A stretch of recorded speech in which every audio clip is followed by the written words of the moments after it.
Bonjour à tous et bienvenue pour cette nouvelle vidéo dans laquelle nous allons parler aujourd'hui de la mandragore, une plante peu connue mais fascinante.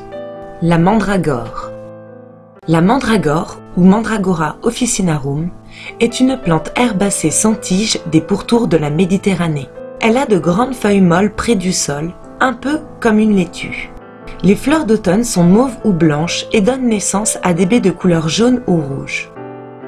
La racine est impressionnante de par sa taille qui peut atteindre 80 cm et sa forme qui ressemble à un corps humain.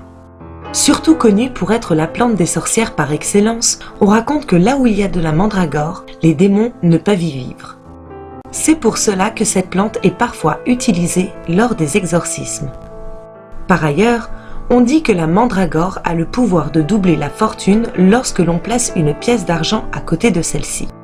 Pourtant, au Maghreb, les avis sont partagés, car les baies de mandragore sont nommées vulgairement « pommes du diable » en raison des rêves érotiques qu'elles provoquent.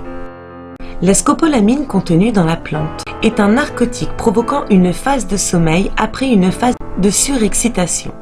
Elle est en plus hypnotique et a des effets hallucinogènes.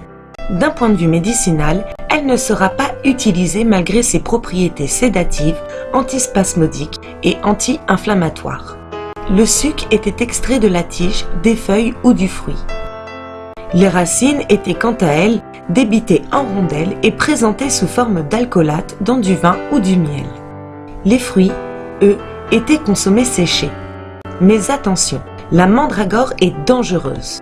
Riche en alcaloïdes délirogènes qui sont des substances parasympathologiques pouvant entraîner des mydriases ou une macrose.